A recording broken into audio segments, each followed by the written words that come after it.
அனைவருக்கும் இனிய வணக்கம். நான் மகிழம்பு கலைசேகர். LMV புரொடக்ஷனின் அடுத்த ஒரு அங்கமாக இன்று நாம் பலகாலமாக நீடித்துக் கொண்டிருக்கும் ஒரு விவாதம்.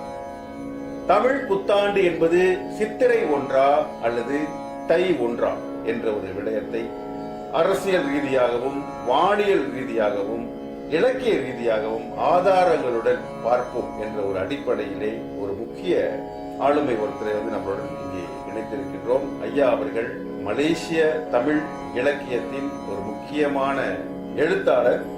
நல்ல பல கருத்துக்களை அணித்தரமாக ஆதாரங்களுடன் நிரூபிக்கும் ஒரு படைப்பாளி. அவரிடம் இன்று நாம் பேசி இந்த கேள்விக்கும் இந்த விவாதத்துக்கும் அவருடைய பார்வையையும் அவருடைய விளக்கங்களையும் கண்டறிய போகின்றோம். வாருங்கள், அவருடன் பேசுவோம். அவர் வேறு யாரும் அல்ல, டாக்டர் ஜெயபாலன் அவர்கள். பிரபல மகப்பேறு மருத்துவ நிபுணரும் எழுத்தாளரும் இலக்கியவாதியுமான ஐயா அவர்களை சந்திப்பதில் மகிழ்ச்சி. வணக்கம் ஐயா. வணக்கம் கலை. ஐயா, நான் கொஞ்ச நேரத்துக்கு முன்னால் சொன்னது போல இந்த தமிழ் புத்தாண்டு என்பது சித்திரை ஒன்றா அல்லது தை ஒன்றா என்ற ஒரு விவாதம் ஒன்று காலகாலமாக வந்து கொண்டிருக்கிறது. இதனுடைய பின்னணி என்ன? ஏன் இப்படிப்பட்ட விவாதம் நடந்து கொண்டிருக்கிறது? இதனுடைய ஆதாரங்கள் என்ன போன்ற விவரங்களை சற்று எடுத்து சொல்லுங்க. கண்டிப்பாக கலை. அதாவது சித்திரை ஒன்றா தை ஒன்றா தமிழ் புத்தாண்டு அப்படின்னு நம்ம பார்த்தோம்னா, காலங்காலமாகவே சித்திரை ஒன்றைத்தான் தமிழர்கள் தமிழ் புத்தாண்டாக கொண்டாடி வந்தார்கள் இந்த நூற்றாண்டு வரைக்கும். அதிலும் இந்த நூற்றாண்டில் கலைஞர் கருணாநிதி அவர்களுடைய தலைமையிலான திமுக தமிழக அரசு 1980ஆம் வருடம் தை ஒன்றையே தமிழ் புத்தாண்டாக அறிவித்தார்கள்.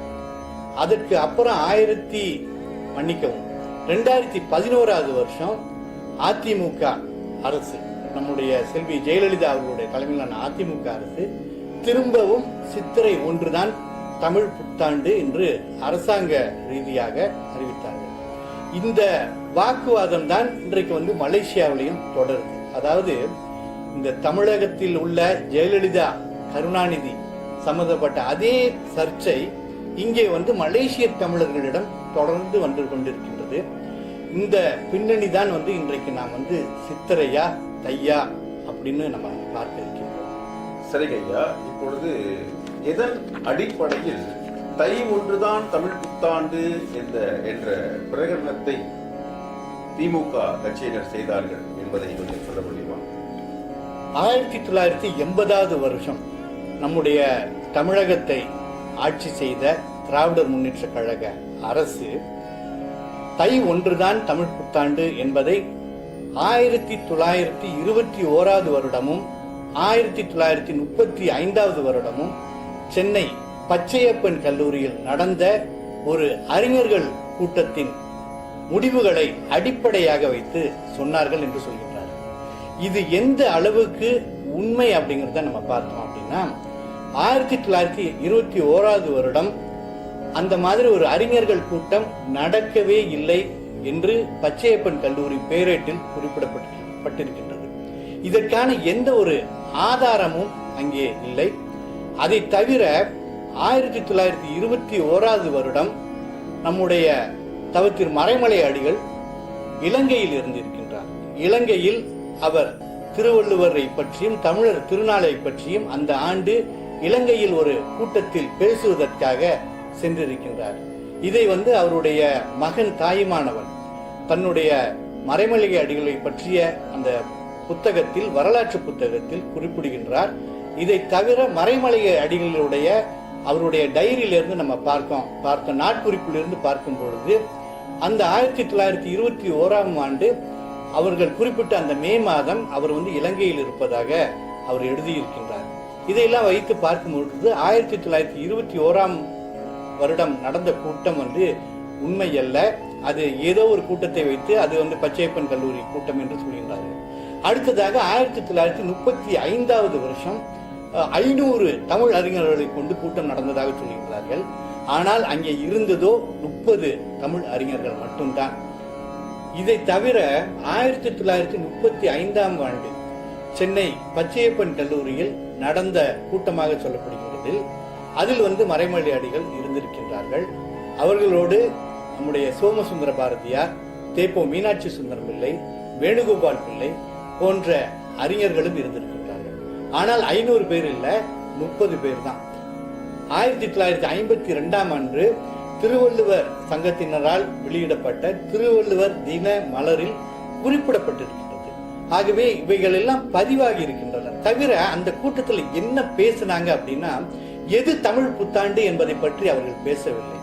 அவர்கள் பேசியதெல்லாம் திருவள்ளுவர் எப்பொழுது பிறந்தார், அவர்கள் செய்த முடிவு திருவள்ளுவர் கிறிஸ்துவுக்கு முன்பு 31 வருடங்களுக்கு முன்பு திருவள்ளுவருடைய பிறந்த தினம். அதுவும் அதை மறைமலை அடிகள் சொல்லுகின்றார், வைகாசி மாதம் அனுஷ நட்சத்திரத்தன்றுதான் திருவள்ளுவருடைய பிறந்த தினம் என்று.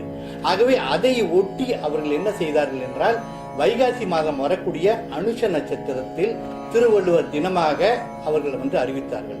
அதை தொடர்ந்து சோமசுந்தர பாரதியார், மறைமலை அடிகளுடைய மாணவர் சோமசுந்தர பாரதியார், தை 2ஆம் தேதி தான் திருவள்ளுவர் பிறந்த தினம், திருவள்ளுவர் திருநாளாக 1971 அவர் அறிவித்திருக்கின்றார்.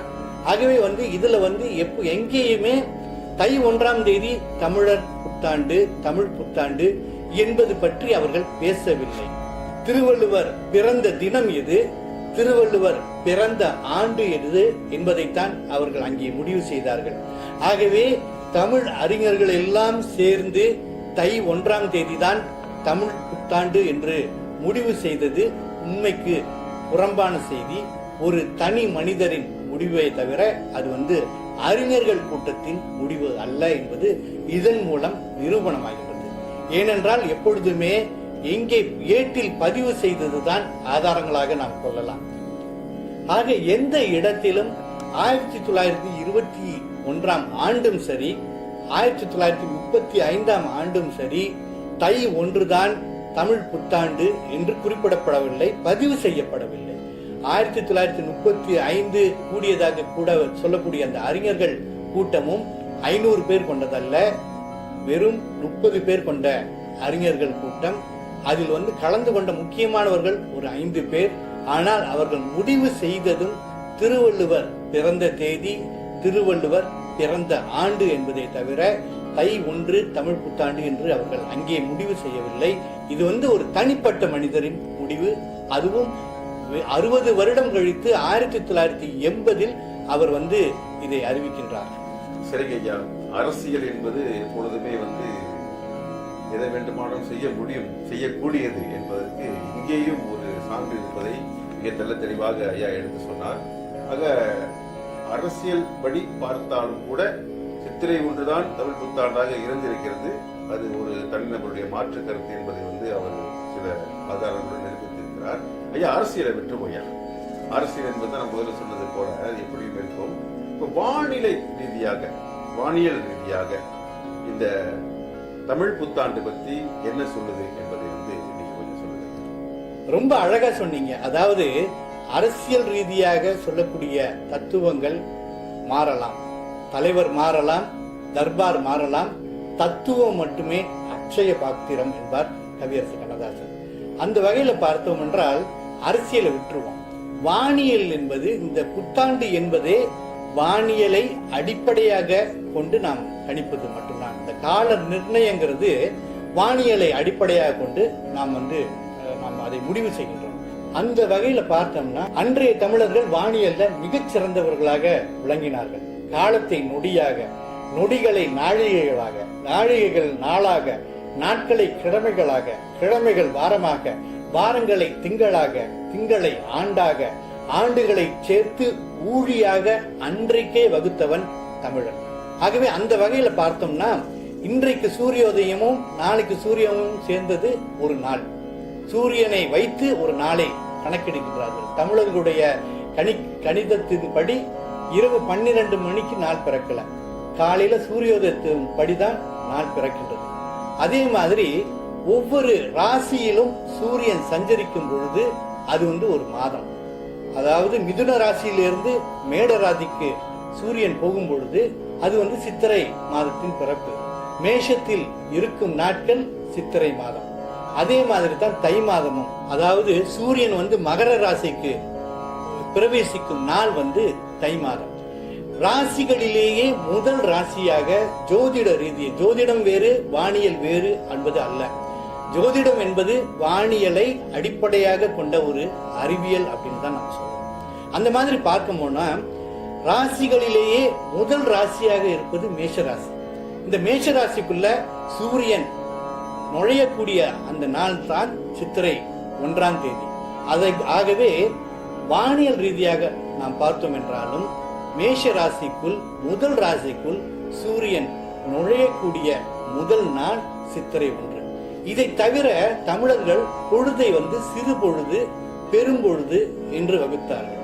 இதை தவிர அவர்கள் வந்து பருவங்களை வந்து பெரும்பொழுதாக வகுத்தார்கள். அதாவது 6 பெரும்பொழுதுகள். பெரும்பொழுதுன்னா அதாவது பருவங்கள், பருவ மாற்றங்களை பெரும்பொழுது அப்படின்னு சொன்னாங்க. முதல்ல வரக்கூடியது இளவேனில் காலம், சித்திரை வைகாசி. அடுத்ததாக முழுவேனில் காலம், கோடை காலம் ஆனி ஆடி. ஆவணி புரட்டாசி மழைக்காலம் அல்லது கார்காலம். ஐப்பசி கார்த்திகை இலையுதிர் காலம். மாசி பங்குனி பின்பனி காலம். இப்படி 6 வகைகளாக நம்முடைய மாதங்களை வகுத்தார்கள். நீங்க எல்லாம் கேட்கலாம், இளவேனில்னா கோடை காலத்தின் ஆரம்பம், ஆனால் இப்பொழுது வந்து இவ்வளவு வெயிலாக இருக்கின்றது, சித்திரை மாதத்துல வந்து இவ்வளவு பெரிய கோடை காலம் அப்படின்னா இதெல்லாம் நாம் செய்த தவறுகள். ஏனென்றால் நாம் மரங்களை எல்லாம் அழித்து விட்டோம். இன்றைக்கு இருக்கக்கூடிய இயற்கை என்பது அன்றைக்கு இருக்கக்கூடிய இயற்கை அல்ல. அதாவது அன்றைக்கு வந்து இளவேனில் காலம் என்பதால் மிதமான வெயில் அன்றைக்குத்தான் வந்து, ஆனால் இன்றைக்கும் மாம்பழங்கள் இந்த இளவேனில் காலத்தில் தான் காய்க்கின்றன, இலைகள் துளிர் விடுகின்றன. ஆனால் வந்து வெயில் மட்டும் இன்றைக்கு வந்து கூட. அதுக்காகவே வந்து சித்திரை மாதம் என்பது இளவேனில் காலம். அந்த இளவேனில் காலத்தை தான் உலகத்தில் உள்ள எல்லா இனங்களும் புத்தாண்டாக கொண்டாடுகிறார்கள். ஜப்பானியர்களை பார்த்தால் இளவேனில் காலம் எப்பொழுது வந்து கோடை மலர்கின்றதோ அப்பதான் அவங்களுக்கு புத்தாண்டு. ஆங்கிலேயர்களுக்கும் அப்படித்தான். ஆகவே அதே வகையில் பார்த்தோம் என்றால் தமிழர்களுக்கும் அன்றைய தமிழர்கள் இளவேனில் காலத்தை புத்தாண்டாக கொண்டாடினார்கள். சிறப்பாக சூரியனை அடிப்படையாக கொண்டு தமிழர்கள் காலங்களை வரையறைப்பதை அடிப்படையாக வைத்து ஐயா வந்து சொன்ன விஷயங்கள் ஏற்றுக்கொள்ளக்கூடியவையாகத்தான் இருக்கிறது. ஏனென்றால் ராசிகளில் மேஷ ராசி முதன்மை ராசியாக இருக்கும் இடத்தில் சூரியன் சஞ்சாரிக்கும் அந்த காலம்தான் வந்து சித்திரை என்று இருப்பதனால் அதுதான் முதலாக இருக்கிறது. அது போலவே இளவேனில் காலம் என்ற ஒரு காலம்தான் வந்து பருவங்களின் முதல் பருவம் என்று இருக்கிற சித்திரை வந்து அந்த இளவேனில் காலத்தில் தான் உருவாகினால் இந்த 2 விடயங்களையும் பார்க்கும்போது அதுதான் முதன்மை தொடக்கம் என்ற ஒரு விஷயத்தை வந்து இங்கே நம்ம ஐயா தெளிவாக சொல்லி இருப்பதை புரிந்து கொள்ள முடிகிறது.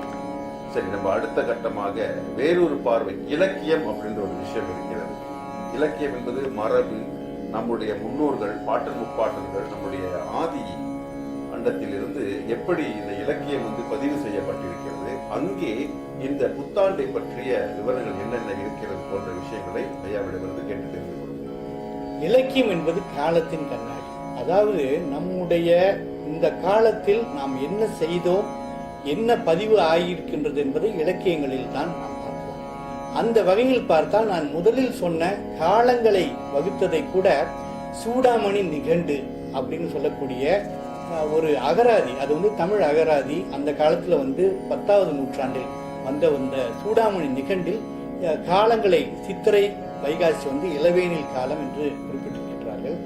அதை போல இந்த தை 1 தான் தமிழ் புத்தாண்டு என்பதற்கு இலக்கியங்களில் என்ன ஆதாரம் என்று கேட்டார், அதற்கு வந்து ஆதாரங்கள் இல்லை என்றுதான் சொல்றாங்க. தை மாதத்தை மிகவும் சிறப்பான மாதமாக நம்முடைய இலக்கியங்களில் சிறப்பித்து கூறியிருக்கின்றார்கள். அதாவது தையி திங்கள் தன்கயம் போல கொல கொல குறைய கூழுடை உயனர் அப்படின்னு புறநானூற்றிலையும், தையி திங்கள் தன்கயம் படியும் பெருந்தோர் குறுமகள் என்று புறநானூற்றிலையும், தையில் நீராடி தவம் தலைப்படுவாயோ என்று கலித்தொகையிலும், இப்படி நிறைய சங்க இலக்கியங்கள்ல தை இத்திங்கள் தை நீராடு என்பது பற்றி சொல்லியிருக்கிறார். ஏனென்றால் அந்த தை மாதம் வரக்கூடிய அந்த புது மழை புது நீர் வந்து மிகவும் சிறப்பு வாய்ந்ததாக தையில் நீராடுறதை பற்றி சொல்லியிருக்காங்க. இந்த தையில் நீராடுவதுதான் காலப்போக்கில் மார்கழி நீராடுவது என்று முன்னாடியே வந்து நம்முடைய பக்தி இலக்கியங்களில் மார்கழி நீராடுவதை பற்றி சொல்கின்றார்கள். ஆனால் எந்த இடத்திலும் தை மாதம் தமிழர்களின் புத்தாண்டு மாதம் என்று சொல்லவே இல்லை, அதற்கான குறிப்புகள் இல்லை. ஆனால் அதே வேளையில் தொல்காப்பியத்தில் ஆவணி ஒன்றுதான் தமிழ் புத்தாண்டு என்ற ஒரு புது செய்தியை தொல்காப்பியர் தருகின்றார். அதாவது இது எதையுமே நடுநிலையாக இருந்து பார்க்க வேண்டும். அந்த வகையில் நம்முடைய இலக்கியத்தை பார்த்தால் தொல்காப்பியத்தில் வரக்கூடிய வரிகள் காரும் மாலையும் முல்லை குறிஞ்சி கூதிர் யாமம் என்மனார் புலவர் அப்படின்றாரு தொல்காப்பியர். இதுல முதல்ல வர்றது கார்காலம், அதாவது ஆவணி மாதம் பிறக்கக்கூடிய கார்காலத்தையே முதல் காலமாக தொல்காப்பியர் வைக்கின்றார். ஏனென்றால் அன்றைய தமிழர்களுக்கு மழை என்பது, மழை வருவது ஒரு புது ஆண்டாக அவர்கள் கருதினார்கள். ஆனால் என்றைக்குமே தமிழர்கள் புத்தாண்டை பெரிதாக கொண்டாடியதில்லை. தொல்காப்பியரும் புத்தாண்டு என்ற வார்த்தை எங்கேயுமே வரல. ஆனால் ஒரே ஒரு இலக்கியத்தை தவிர, அது எந்த இலக்கியம் அப்படின்னு கேட்டீங்கன்னா 10 பாட்டில் ஒன்றான நெடுநல் வாடை. இந்த நெடுநல் வாடையில என்ன குறிப்பிட்டு இருக்காங்கன்னா, அந்த கருத்தை முதல்ல நான் சொல்லிடுறேன். பாண்டிமாதேவி என்பவள் பாண்டியனின் மனைவி. பாண்டிமாதேவி படுத்திருக்கக்கூடிய அந்த கட்டிலின் மேலே ராசி மண்டலம் அந்த கூரையில் வரையப்பட்டிருந்ததாம். அந்த ராசி மண்டலத்தில் சந்திரனும் ரோஹிணியும் வரையப்பட்டிருந்தார்கள். அந்த சந்திரனும் ரோஹிணியும் யாருன்னு கேட்டா சந்திரனுடைய மனைவி ரோஹிணி. சந்திரனுக்கு 27 மனைவிகள். அதில் ரோஹிணியிடம் மிகுந்த அன்பு செலுத்தினான் என்பது புராண கதை. அந்த வகையில் சந்திரனும் ரோஹிணியும் வரையப்பட்டிருந்தார்கள். அதே வேளையில் சூரியன் வரையப்பட்டிருக்கின்றான். இந்த சூரியன் எப்படின்னா முதல் ராசியாகிய மேஷத்தில் நுழைவதாக, அதாவது திண்ணிய நிலையினுடைய கொம்பினை கொண்ட ஆட்டின் தலையாகிய மேஷ ராசிக்குள் சென்று திரியும் பயணத்தை மேற்கொண்ட சூரியன் இயங்கும் வானமண்டலம் என்று அந்த வானமண்டலத்தை சொல்லுகின்றார் நக்கீரர். நக்கீரர் தான் இந்த நெடுநல் வாடையை, நெடுநாள் வடை இல்ல, நெடுநல் வாடை, நெடுநல் வாடையை நக்கீரர் தான் எழுதியது. அவர் என்ன எழுதியிருக்கின்றார் என்றால், திண்ணிலை மறுப்பின் ஆடு தலையாக விண்ணூர்வு திரிதரும் வீங்கு செலல் மண்டிலம் என்று அந்த மண்டலத்தை அவர் பதிவு செய்கின்றார். இந்த வகையில் பார்த்தோம் என்றால், நான் முதலில் சொன்னது போல மேஷ ராசி ஆகிய முதல் ராசிக்குள் சூரியன் நுழைவது சித்திரை 1. அதைத்தான் இங்கே நக்கீரர் பதிவு செய்திருக்கின்றார். சரி ஐயா, சங்க இலக்கியங்களை தொட்டு நம்மளுடைய புத்தாண்டு எது என்பதனை நீங்கள் சொல்லியிருந்தீர்கள். இப்பொழுது அண்மைய, அதாவது புதிய இலக்கிய வரலாற்றில் பாரதிதாசன் சொல்வதாக, நித்திரையில் இருக்கும் தமிழா சித்திரையிலா தமிழ் உனது புத்தாண்டு அப்படி சொல்லி ஒரு பாடல் இருப்பதாக கேள்விப்பட்டிருக்கும். அதை பற்றி உங்களுடைய கருத்து ஐயா? அதாவது இந்த பாடலின் முழு பாடல் எங்கேயுமே இல்லை. ஒரு பாடல் பாரதிதாசன புரட்சி கவிஞர் எழுதியிருந்தால் அதோட முழு பாடல் கிடைத்திருக்கும். இரண்டாவது, அவருடைய பாடல் தொகுதி நான் பல தொகுதிகளையும் பார்த்து விட்டேன். இந்த பாடல் எங்கேயுமே குறிப்பிடப்படும். அதாவது வாய்ப்போக்காக சிலர் மேம்போக்காக இதை சொல்லிவிட்டு இது பாரதிதாசன் எழுதியது என்று சொல்லி இருக்கின்றார்கள் என்றுதான் எனக்கு நினைக்க தோன்றுகிறது. ஏனென்றால் பாரதிதாசன் அவர்களுடைய தொகுதியில், கவிதை தொகுதியில் எங்கேயுமே இந்த பாடல் இல்லை. ஆகவே இந்த முழு பாடலும் கிடைக்கவில்லை. நானும் பாரதிதாசன் ஐயாவுடைய மகன் பாண்டிச்சேரியில் இருந்தார்கள், மன்னர் மன்னன், அவர்களிடமும் கேட்டுவிட்டேன் இந்த பாடலுடைய முழு பாடல் கிடைக்குமா என்று. கிடைக்கவில்லை. ஆகவே இது ஒரு பதிவு செய்யக்கூடிய ஒரு விஷயமாக எனக்கு தெரியும். சரி ஐயா, என்னிடம் ஒரு கேள்வி இருக்கிறது. அதாவது சித்திரை தான் தமிழ் புத்தாண்டு சொல்றோம். ஆனா தமிழ் புத்தாண்டு என்று சொல்லப்படும் ஒவ்வொரு வருடமும் பார்த்தோம்னா பிரபவ வருடம், விகாரி, இந்த மாதிரியான சொற்கள், இந்த வருடங்களுக்கு இடப்படும் சொற்கள் எல்லாமே, பெயர்கள் எல்லாமே தமிழ் சொற்களே இல்லையே என்ற ஒரு குறைபாடு பலரிடமும் இருக்கிறது. அது எப்படி தமிழ் புத்தாண்டு ஆகும் அப்படின்றது நல்ல கேள்வி. அதாவது இந்த குறை, இந்த கேள்வி எனக்குள்ளும் நிறைய இருந்தது. நான் சமீபத்தில் படிக்கும் வரை நம்ம ரொம்ப படிக்கிறது இல்லை. எதையும் கேள்விகள் எழுந்தால் தனக்குள்ளே ஒரு பதில் அவங்களே திருப்தி படுற மாதிரி சொல்லிட்டு அவங்க, ஆனா ஒரு ஆய்வு ஆராய்ச்சி செய்யறது நம்மிடையே குறைவாக இருக்கிறது. உண்மையில் பார்க்க போனால் ஒரு காலத்தில் எல்லாம் தமிழ் பெயர்களாகத்தான் இருக்கும். நம்ம பார்த்தோம்னா ஆலயங்கள் கூட திருமறைக்காடு என்ற அழகிய தமிழ் பெயர் வேதாரண்யமா மாத்திட்டாங்க. திருவையாறுடையார் பஞ்ச நதீஸ்வரராக மாற்றினார்கள். கதிர்நிலா அம்மை என்றது காந்திமதி அம்மை அப்படின்னு மாற்றினாங்க. அழகர் மங்கை என்ற அழகிய தமிழ் பெயர் சவுந்தர நாயகி அப்படின்னு மாற்றினாங்க. இதெல்லாம் யாரு மாத்தினா அப்படின்னா சோழர் காலத்தில் நிறைய அந்த பார்ப்பனிய சமஸ்கிருத ஊடுருவல்கள் நிறைய இருந்தன. நம்முடைய தமிழ் பெயர்கள் எல்லாம் ஒரு காலத்தில் கால்கோள்களால், அதாவது இந்த மழை, புயல், வெள்ளம், இதனால நிறைய பெயர்கள், கல்வெட்டுக்கள் அழிந்து விட்டன. அந்த அழிந்த பொழுது இங்கே வரக்கூடிய அந்த சமஸ்கிருத ஊடுருவல் என்று சொல்லக்கூடிய அந்த காலகட்டம், சோழ மன்னர்களுடைய காலகட்டத்தில் இந்த 60 ஆண்டுகளின் தமிழ் பெயர்களும் மாற்றப்பட்டன. இந்த மாற்றப்பட்ட பெயர்களை திரும்பவும் ஆய்வு செய்து அதை மீட்டுருவாக்கம் தமிழில் மாற்றி நம்முடைய செந்தமிழ் வேள்வி சதுரன் சக்திவேல் முருகனார் அவர்கள் இந்த 60 ஆண்டுகளுக்கும் தமிழ் பெயர் கொடுத்துள்ளார்கள். அதுல உதாரணத்துக்கு நம்ம பார்த்தோம் அப்படின்னா பிரபவ வருஷம், நற்றோன்றல் என்று சொல்கின்றார்கள், விபவ உயர்தோன்றல், சுக்ல வெள்ளொளி, பிரமோதூத பேருவகை, பிரசோற்பத்தி, மக்கள் செல்வம், இப்படி 60 ஆண்டுகளுக்கும் தமிழ் பெயர்கள் உள்ளன. இதை தவிர நம்ம பார்த்தோம்னா சித்திரை என்பது தமிழ் பெயர். சித்திரை பிறக்கக்கூடியது நம்முடைய திருவாதிரை நட்சத்திரத்தில், சிவபெருமானுக்கு உரிய நட்சத்திரத்தில் சித்திரை மாதம் பிறக்கின்றது. நட்சத்திரத்துக்கு இன்னொரு பெயர் ஓரை. திருவாதிரை என்பது சித்தனாக இருக்கக்கூடிய, சித்தர்களுக்கெல்லாம் சித்தன் சிவபெருமான். இந்த சிவபெருமானுக்கு உகந்த நட்சத்திரம் சித்தர் ஓரை, சித்தோரை, சித்திரை என்று மருவியது. இப்படி மாதங்களுக்கு தமிழ் பெயர் வைத்தவர்கள் கண்டிப்பாக வருஷத்துக்கும் தமிழ் பெயர் வைத்திருப்பார்கள்.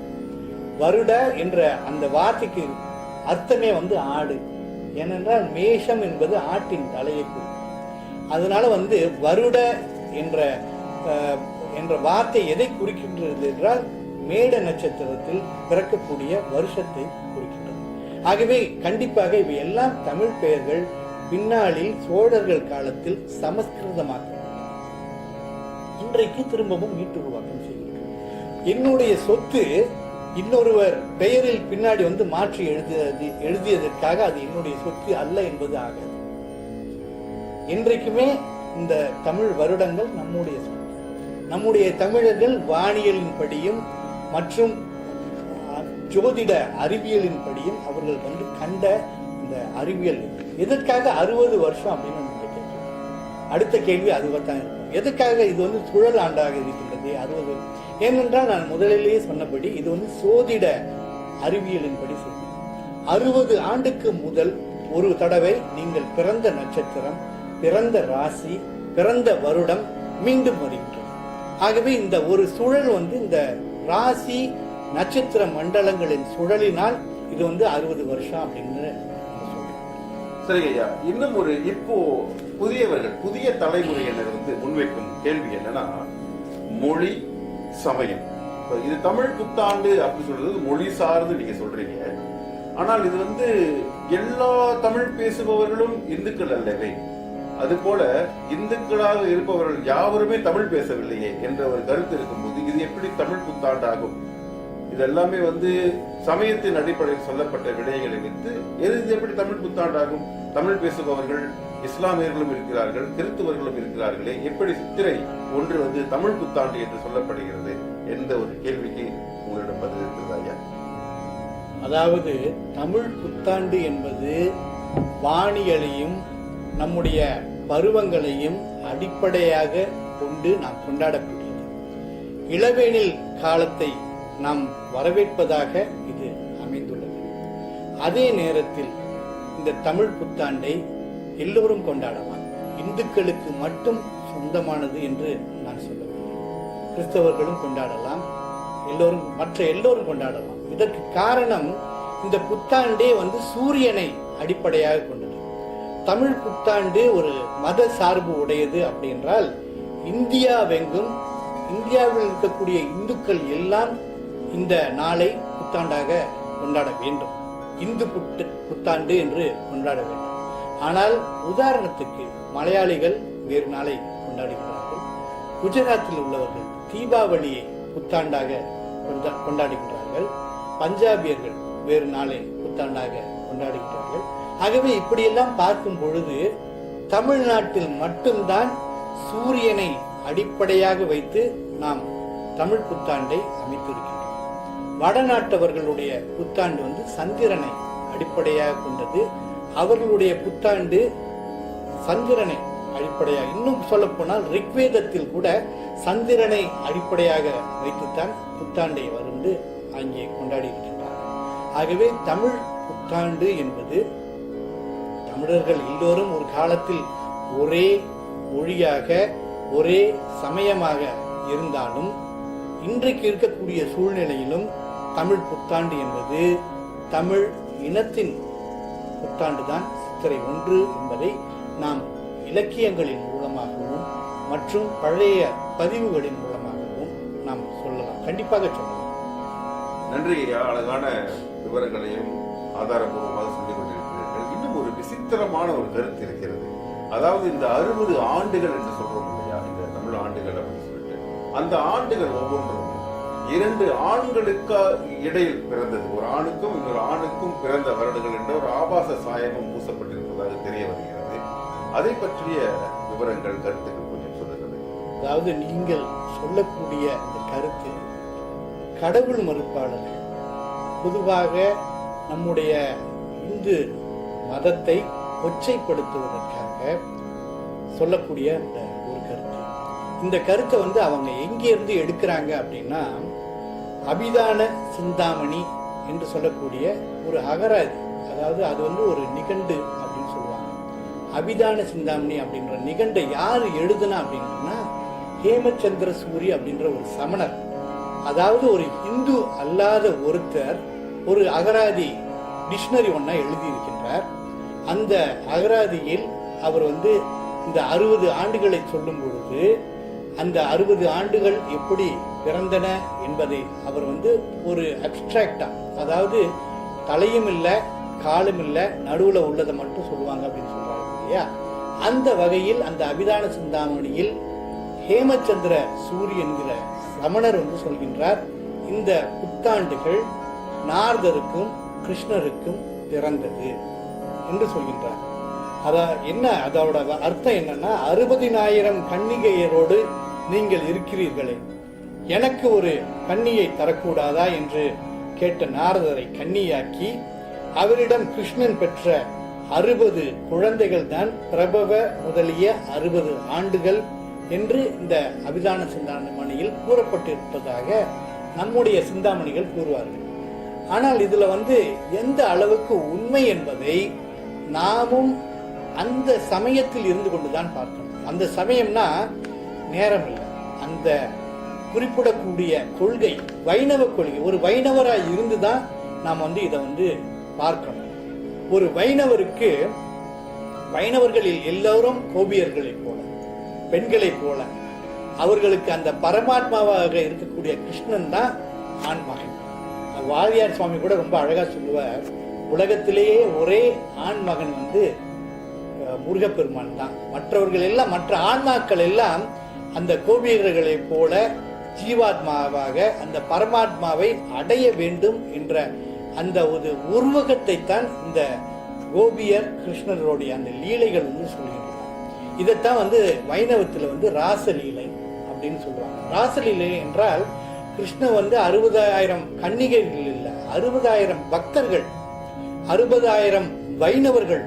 இந்த வைணவர்களுக்கு கிருஷ்ணன் தான் எல்லாம் எல்லாம் கண்ணனே. அதாவது உண்ணுகின்ற வெற்றிலையும் கண்ணன் தான், உமிழ்கின்ற உமிழ்நீரும் கண்ணன் தான். இது ஒரு ஆழ்வார் ரொம்ப அழகா அவருடைய பாசுரத்தில் சொல்லியிருப்பார். அந்த வகையில் பார்த்தால் எல்லாம் கண்ணனே என்பது கண்ணனுக்கும் அவங்களுக்கும் உள்ள இந்த பிரைவசி மாதிரி. ஆகவே அதைத்தான் அவங்க சொல்றாங்க 60,000 கோபியர்கள் அப்படின்னு. இந்த கோபியர்களுக்கெல்லாம் தலைவனாக இருக்கக்கூடியவர் நாரதர். நாரதர் தான் ஒரு பக்தருக்கு இலக்கணமாக, கிருஷ்ண பக்தி அப்படின்னா அதுல முதல் பக்தனாக வருபவர் நாரதர். ஆகவே இதைத்தான் அந்த கதையில சொல்றாங்க. ஐயா, இப்பொழுது நீங்கள் சொன்ன இந்த விளக்கங்கள் எந்த புராணத்தின் அடிப்படையில் சொல்லப்படுகின்றன? வைணவர்களுக்கு அடிப்படையாக இருப்பது வைணவ புராணம். அதாவது இந்த புராணத்தை பற்றி மகாபாரதத்துல சொல்லியிருக்காங்க. இந்த புராணத்தில் வரக்கூடிய ஒரு கதை தான் நீங்கள் சொல்லக்கூடிய அந்த கதை. அதாவது நாரதருக்கு மாயையை தாம் வெல்ல முடியும் அப்படின்ற ஒரு மமதை. அதாவது பிரம்மர் சொல்றாரு, இந்த மாயைங்கிறத யாருனாலையும் ஜெயிக்க முடியாது, மாயையை ஜெயிக்க முடியாது. ஆனா நாரதர் என்ன சொல்றாரு, கிருஷ்ண பக்தனாகிய நான் மாயையை வெல்வேன். அதாவது எனக்கு மாயைன்னு ஒண்ணும் இல்லை அப்படின்றாரு. இப்படி அவர் நினைச்சுக்கிட்டே போகும் பொழுது ஒரு குளத்தில் விழுகின்றார். அந்த குளத்தில் விழுந்து எழுந்தவுடன் அவர் ஒரு பெண்ணாக மாறுகின்றார். ரொம்ப அழகிய பெண்ணாக மாறுகின்றார். பெண்ணாக மாறிய பொழுது அந்த குளத்திற்கு நீர் அருந்த வந்த ஒரு இளவரசனை பார்த்து காதல் வயப்படுகின்றார், மணக்கின்றார். 60 குழந்தைகளை அவர்கள் அந்த நேரத்தில் அவர் அங்கே பெறுகின்றார்கள். அதாவது வருஷத்துக்கு ஒரு குழந்தையாக 60 குழந்தைகள். இதெல்லாம் என்ன காரணம்னா, நாரதர் அந்த குளத்தில் விழுந்தவுடன் மாயைக்கு ஆட்படுகின்றார். அவருடைய உண்மையான நிலையை மறக்கின்றார். இது ஒவ்வொரு மனிதனும் செய்யக்கூடியது. அதாவது ஒவ்வொரு மனிதனும் தான் வந்த காரணத்தை மறந்து ஏதேதோ செய்து கொண்டிருக்கின்றார்கள். அதை போலத்தான் நாரதரும். இது ஒரு உருவக கதை. புராணங்களில் இருப்பவை எல்லாம் உருவகங்கள்.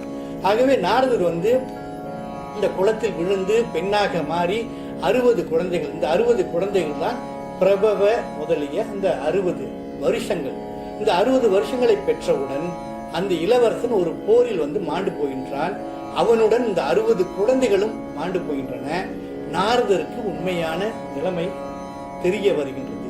அப்பொழுது திரும்பவும் விஷ்ணுட்ட வேண்டாரு. அப்பொழுது வைகுண்ட தீர்த்தம் அப்படின்ற ஒரு இன்னொரு குளத்துல அவர் குளித்து உண்மையான அந்த அவருடைய அறியாமை நீங்கி அவருடைய மெய் அறிவை பெறுகின்றார். இதைத்தான் உருவகமாக இந்த கதையில என்ன சொல்லியிருக்காங்கன்னா, ஒவ்வொரு மனிதனுக்கும் 60 ஆண்டுகள் இறைவன் கொடுக்கின்றான்.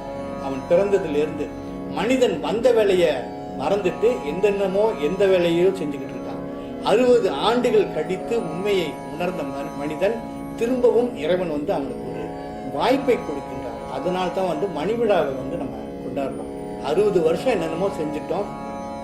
61வது வருஷத்தை இறைவன் அந்த போனஸா கொடுக்கும் பொழுது அப்போவாச்சும் இறைவனை நாம் நினைப்போம் என்று இறைவன் அந்த மணிவிழா என்று இன்றைக்கு நாம் கொண்டாடுகின்றோம் அல்லவா, அந்த 60 ஆண்டுகளை.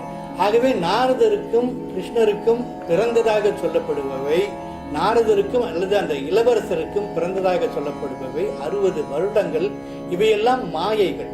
இந்த மாயைகளை யாரும் கடக்க முடியாது. அதை நாரதரும் அதற்கு உட்பட்டவர் என்று சொல்வதுதான் இந்த வைணவ புராணம். ஒவ்வொரு புராணமும் ஒரு உள்கருத்தை சொல்லுகின்றது, உருவகம். நம்ம என்ன பண்றோம், இந்த உருவகத்தை பிடிச்சுக்கிட்டு வெறுவாய்க்கு கிடைச்ச அவள் மாதிரி அதை கொச்சைப்படுத்தி நம்முடைய சமயத்தில் உள்ளவர்கள் தான் இதை பற்றி அவர்கள் பேச முடியும். இதை அறிந்தவர்கள் நம்மளுடைய சமயத்தில் உள்ளவர்கள் கூட படிப்பதில்லை. ஆகவே இதை படித்தவர்கள் தான் இதை பற்றி பேச முடியும் என்ற நோக்கத்தில் இது வைணவ சம்பிரதாயத்தில் உள்ளவர்களுக்கு நன்றாக புரியக்கூடியது. ஆகவே இதை கொச்சைப்படுத்தி இன்றைக்கு சொல்லிக் கொண்டிருக்கின்றார்கள். இது தவறான ஒன்றாக.